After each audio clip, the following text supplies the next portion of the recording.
Now let's speak to Colonel Richard Kemp. He commanded British troops in Afghanistan in 2003, but also in relevance to the Middle East situation. Colonel Kemp was a senior advisor on army issues to the British government, during which time he visited Israel a number of times. Hello, good afternoon to you, sir. Good afternoon. Very grim mood music, really, coming out of the region from both sides, despite the UN call for an immediate ceasefire. What is your take on whether Israel wants to carry on, wants to keep going until, as it sees, it has finished what it set out to do? I think Israel has very little choice other than to carry on with its military operations until it reaches the conclusion that it needs, which is to stop Hamas from firing rockets at its people in its territory. It's set out on this operation to do that. And the deaths, the civilian deaths, the military deaths on all sides, of course, are absolutely tragic. But Israel doesn't have any choice apart from to defend its own people. And until arrangements are in place to, not just for Hamas to accept that they must stop attacking Israeli territory, but also so that any such agreement is enforced, until those arrangements are in place, I just don't think that Israel has any choice other than to continue to dominate the area.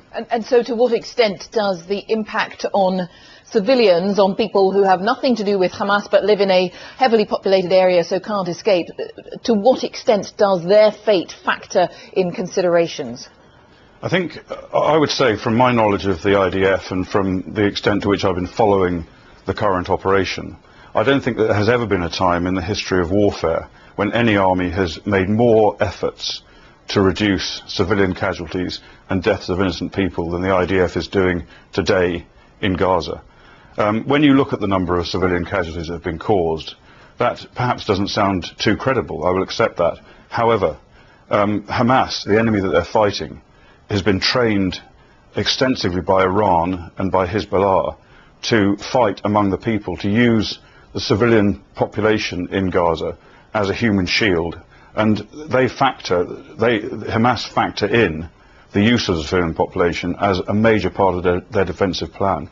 So even though, as I say, Israel, the IDF, is taking enormous steps, and I could tell you about some of those if you're interested, to reduce civilian casualties, it's impossible. It is impossible to stop that happening when the enemy is using them as a shield. Indeed, and some of that is interesting. I mean, I hope we'd have time to touch on it, but people watching this will think, well, there is also the criticism from UN eyewitnesses who talk of the house where people were advised to move to for safety. 24 hours later, it was bombed by Israel. Well, of course, I can't really comment on the detail of that. I don't have any of the facts available on that, and I've no doubt that any allegations like that will be looked into very seriously by Israel. And of course the Israeli army operate under a strict code of conduct and are answerable to the Israeli government and the Israeli courts. And if it turned out that there was a deliberate crime committed there, I've no doubt that people would be held to account.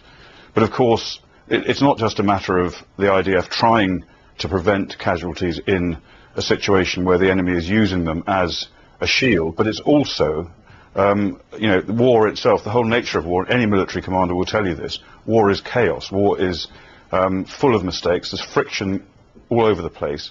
And if you just take, for example, the way that we operate, our British forces operate in Afghanistan and in Iraq, there have been numerous mistakes there, not just by the British, by the Americans, by all of the forces.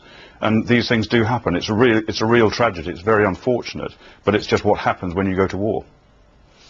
Colonel Richard Kemp, perhaps we can speak on this again. For now, thank you very much, Colonel Richard Kemp there. Thank you.